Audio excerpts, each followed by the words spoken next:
अब चतुर्मास यहीं होगा। लेकिन देखते क्या हैं कि एक दिन तारीख 9 जुलाई की थी, कमेटी के लोग आए हुए थे। उसमें एक अति उत्साही बालक युवा भी सम्मिलित था, वो भी अपनी भावनाएं लेकर के आया था। बड़ी देवरी बीनावारे के पास में जो है, वहाँ से कोयला वाला परिवार, लक्ष्मीचंद जी का परिवार, उनके पुत्रों के द्वारा की जाने वाली सेवाओं को सभी जानते हैं। तो उनके परिवार का ही सदस्य था, भोपाल में रहता था। और वो आया, जिस तारीख में आया वो 9 तारीख थी। आचार्य श्री के उसने दर्शन किए, कमरा देखा तो कमरा 9 नंबर का था। और उसे लगा आज 9 तारीख है, कमरा नंबर 9 है, तो कुछ ऐसा ही योग बना करके निवेदन करना चाहिए। वो भोपाल से 7 श्रीफल लेकर के आया था, ये सोच करके कि 7 श्रीफल चढ़ा के साथ साथ विहार करने का ऐसा भाव प्रकट करेंगे। लेकिन 9 जुलाई ख्याल में आई और 9वें नंबर का कमरा देखा तो उसने तुरंत अपने ड्राइवर को कहा कि 2 श्रीफल और ले आओ, 7 की जगह 9 श्रीफल गुरुवर को चढ़ाएंगे। और उसने अपने दोनों हाथों में ऐसे करके 9 श्रीफल लिए, कक्ष में अंदर गया और गुरुदेव श्रीफल अर्पित हैं। आज 9 जुलाई की तारीख है, 9वें कमरे में, 9 नंबर के कमरे में आप विराजमान हो और 9 श्रीफल अर्पित करके आपसे निवेदन करते हैं कि आप भोपाल के लिए विहार करें। आचार्य श्री मुस्कुरा दिए। और क्या बात उसने आगे बढ़ाई, गुरुवर ये सन 2016 का है। कौन सा सन है? 2016। अब 2016 का है तो 2 6 और 1 9। अच्छा श्री ऐसा। फिर कहने लगा राजेश कि गुरुदेव यहां से भोपाल जहां पर है 180 किलोमीटर है। अच्छा ऐसा? हाँ 180 किलोमीटर है। और यदि गुरुवर आप 10-10 किलोमीटर सुबह शाम चलोगे तो 9 दिन में आपका पहुंचना हो जाएगा। ये सारी बातें उसने अपनी भावना से गणित बिठा करके रखा। मुस्कुरा दी आचार्य श्री। सुबह सुबह की बात थी, किसी को मालूम नहीं। दोपहर को आचार्य श्री सामायिक के बाद कक्ष से निकले, मंदिर की वंदना किए। तब तक लोगों को कुछ अंदाज नहीं था और वंदना करके मुख्य द्वार पर आ गए। लोगों ने भीड़ इकट्ठी कर ली, अंदाज लग गया संभवतः गुरुवर विहार कर रहे हैं। और विहार करते करते गुरुवर ने दिशा का अंदाज लगा लिया था और उसी दिशा में आगे बढ़ गए। युवक भी जो एक प्रतीक्षा कर रहा था समाज बंधुओं के साथ में, वह भी गुरुवर के साथ हो लिया। और एक साथ समाचार फैल गया कि गुरुवर भोपाल की ओर विहार कर रहे हैं। और ही कह सकते हैं, शहर का नाम निश्चित तो बता नहीं सकते हैं, फिर भी संभावनाएं बढ़ जाती हैं। और सागर वाले सागर में रहते हुए भी प्यासे रह गए। सागर में रहते हुए सागर वाले प्यासे रह गए। जब उन्होंने कहा गुरुवर हम लोग तो सब प्यासे ही रह रहे हैं, रह गए हैं, तो आचार्य जी कहते सागर वालों को तो खूब मिला है, खूब दिया है, और भी कहीं अभी देने दो, फिर देखेंगे। ऐसा आश्वासन आशीर्वाद देते हुए आचार्य श्री संग सहित आगे बढ़े। एक संदर्भ मुझे याद आया कि विहार करते करते आचार्य श्री एक जगह बैठे, सभी लोग बैठ गए। बड़ा उत्साह भोपाल वालों में बन गया, दिन 2 दिन में ही बड़ा उत्साह बन गया। सब युवक लोग टोपियां पहन पहन करके आ गए, टोपियों पर लिखवा भी लिया ऐसा वैसा। उसी युवक ने मुझे सुनाया और उसने जो सुनाया वही मैं आपके लिए बता रहा हूं कि कैसे संयोग बनते हैं। वो सभी युवक कमेटियों के साथ में अपनी टोपियों में क्या लिख करके लाए। एक तरफ टोपी में लिखा है गुरुवर हमको तारो, और दूसरी तरफ लिखा था भोपाल नगरी पधारो। किसी का ख्याल नहीं गया इस पर, किसी का भी ख्याल नहीं गया, उनका भी ख्याल नहीं था। लेकिन एक जगह रास्ते में जब बैठे हुए थे आचार्य श्री और ये सभी बैठे थे, तो आचार्य श्री बार बार टोपी को देख रहे थे। इन लोगों को समझ में नहीं आया कि आचार्य श्री हमारे चेहरे की तरफ ना देखकर टोपी की तरफ क्या देख रहे हैं, कुछ गलत सलत तो नहीं लिख दिया, कुछ गलत वलत तो नहीं हो गया। एक बार नहीं, दो बार नहीं, ऐसा धीरे धीरे देखने में लगा कि आचार्य श्री बड़े गौर से कुछ इस तरफ कुछ इस तरफ ऐसा पढ़ रहे हैं। तो उसको लगा कुछ गलत होगा, तो टोपी निकाल निकाल के देखने लगा। आचार्य श्री कहने लगे तुम्हारी टोपी में क्या लिखा? बोले आचार्य श्री देखो, गुरुवर हमको तारो, भोपाल नगरी पधारो। गुरुवर निवेदन कर रहे हैं ना कि आप भोपाल नगरी पधारो। बोले हाँ वही तो मैं देख रहा हूं। अच्छा, जो लिखा है उनके अक्षरों को जोड़ो जरा। गुरुवर 4, हमको 3, तारो 2, 4 3 7 2 9।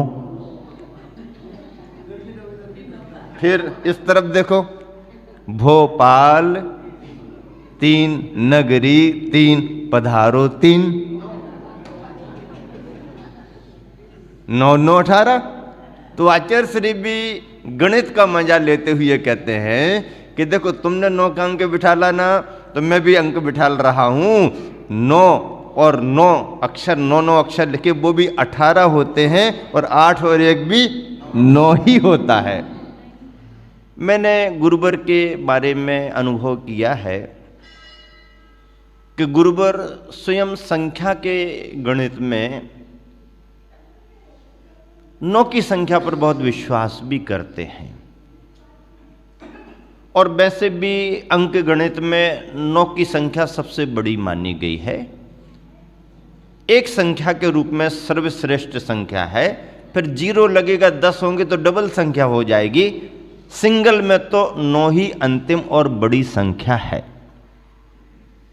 9 का शाश्वत अंक भी है, जिस शाश्वत अंक की व्याख्या गुरुवर आचार्य श्री ने मूक माटी में विशेष रूप से 9 को शाश्वत अंक बतलाते हुए भी लिखा है। बिहार चल रहा, बीच बीच में प्रेरक प्रसंग बन रहे, समाज जैसे जैसे आचार्य श्री आगे बढ़ रहे आश्वस्त होती जा रही, लेकिन कब कहाँ होगा कुछ कहा नहीं जा सकता। अलग अलग रास्ते निकलते हैं। राहतगढ़ की ओर आचार्य श्री का बिहार होना सुनिश्चित हो गया। राहतगढ़ सागर के पास खुरे के बीच में एक छोटा सा स्थान है। हम लोगों का भी प्रवास वहाँ पर हुआ है। अच्छे जिनालय मंदिर हैं, समाज है। राहतगढ़ में उस समय आर्य का रिजुमती माता जी का संघ विराजमान था। पास में ही निकट में बेगमगंज में आर्य का प्रभावनमती भावनमती माता जी का संघ विराजमान था। और जैसे ही ये समाचार मिला कि गुरुवर राहतगढ़ की ओर पधार रहे हैं, तो राहतगढ़ वासी तो बहुत खुश हो गए, तैयारियां शुरू हो गईं। प्रभावनमती माता जी भी शीघ्रता में वहाँ से विहार करके राहतगढ़ पधार चुकी, ताकि गुरुवर की अगुवानी मिले। राहतगढ़ से समाज बंधुओं में अच्छी समाज है। अध्यक्ष वहाँ के संतोष जी संजय मेडिकल वाले हैं। उन्होंने मुझे एक बड़ा प्रेरक प्रसंग सुनाया, और वो उस समय चर्चाओं में काफ़ी चला भी था। आचार्य श्री के बिहार के समय आचार्य श्री का जब बिहार राहतगढ़ को हुआ, तो राहतगढ़ वासियों ने बहुत उत्साह से अगवानी की, आचार्य श्री का अभिवादन किया। आचार्य श्री भी समाज की भावनाओं को देख करके बहुत प्रसन्न थे। हथकरघा की वहाँ पर तैयारियाँ थीं। हथकरघा का उद्घाटन भी वहाँ पर राहतगढ़ में हुआ। समाज को आशीर्वाद भी मिला, प्रवचन भी आचार्य श्री के हुए।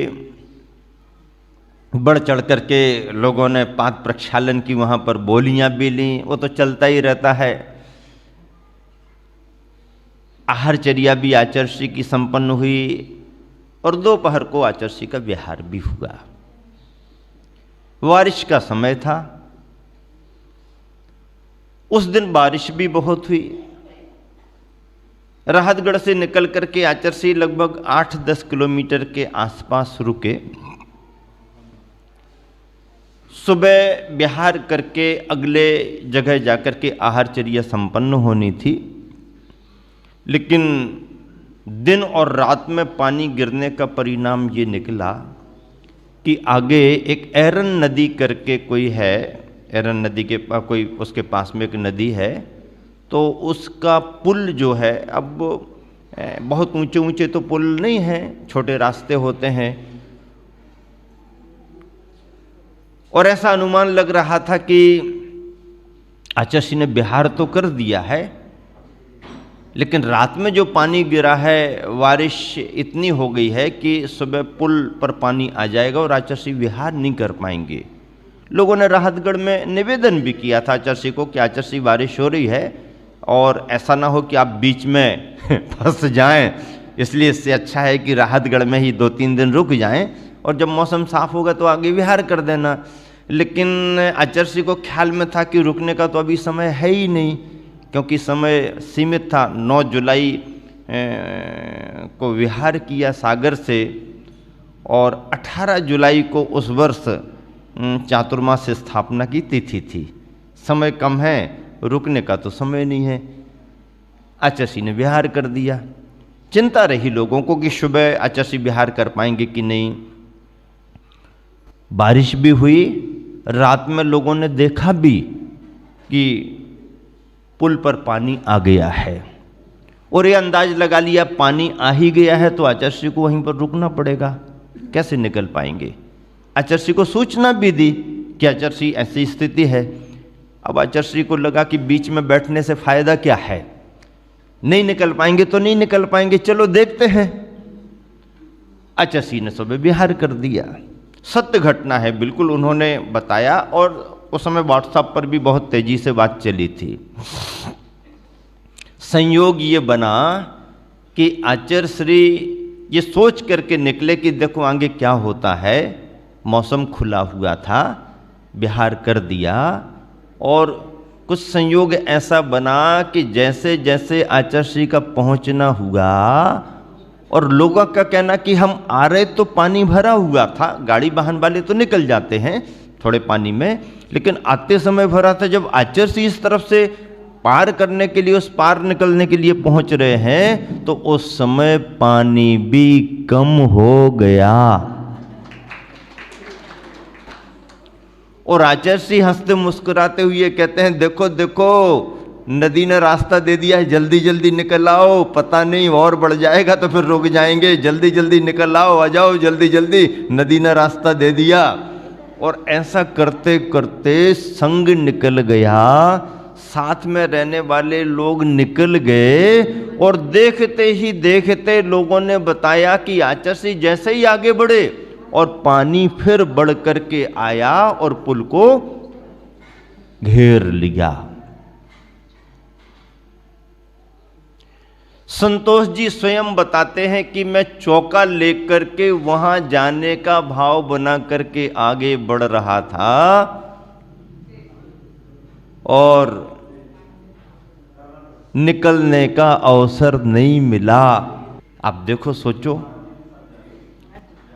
एक संत आगे बढ़ता है,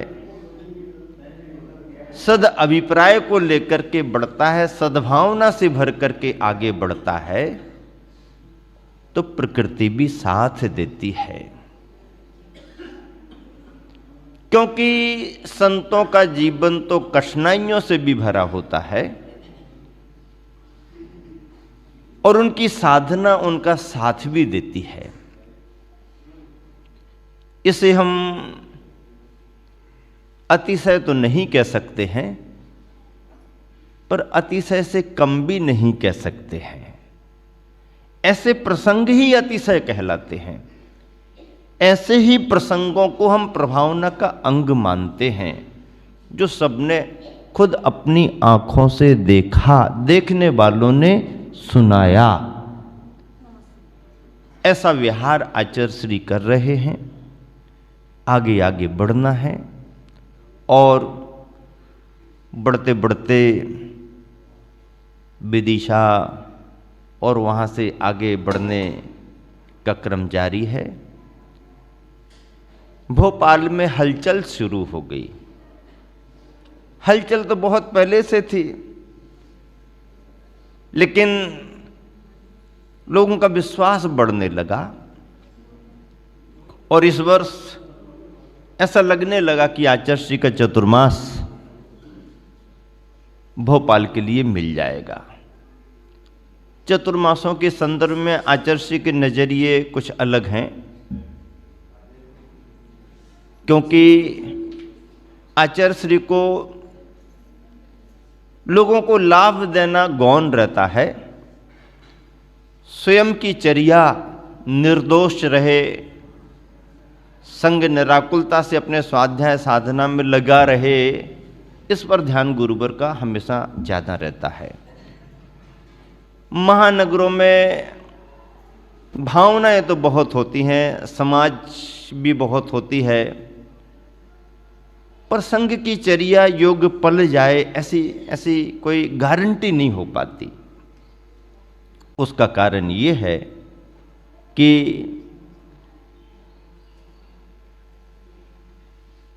शहरों में जंगल आदि की जगह को लेकर के अनुकूलताएं नहीं रहती हैं। महानगर हैं, बड़े बड़े नगर हैं, सब तरफ कॉलोनियां हैं, कॉलोनियों पर कॉलोनियां हैं, कॉलोनियों पर कॉलोनियां हैं। आचार्य श्री जब भी महानगरों में प्रवेश करते हैं, सब देखते हैं, बिल्डिंगें देखते हैं, कारखाने देखते हैं, मुस्कुराते हैं। और कई बार हमने स्वयं सुना, संग में रहते रहते हंसते हुए कहते हैं, अरे भैया अपन कहाँ आ गए, सीमेंट कंक्रीट के जंगलों में आ गए। क्या कहते हैं? सीमेंट कंक्रीट के जंगलों में आ गए अपन तो। महानगरों को देख करके ऐसा कहते हैं। चर्या के मामले में गुरुवर आचार्य श्री का हमेशा से जोर रहा है कि जंगल आदि को, त्यागी वृत्तियों को बाहर जाने की अनुकूलता बननी चाहिए। इमरजेंसी अलग होती है, स्वास्थ्य की प्रतिकूलता अलग होती है, वृद्ध और बीमारी का संदर्भ अलग होता है, जो सहज आसपास भी देख लिया जाता है। परिस्थिति क्षम्य होती है, उसका कोई सर्वथा निषेध नहीं है। इमरजेंसी आवश्यकता के अनुसार आसपास कोई उपयोग कर लें, लेकिन कम से कम एक बार तो बाहर जाने की अनुकूलता होनी ही चाहिए।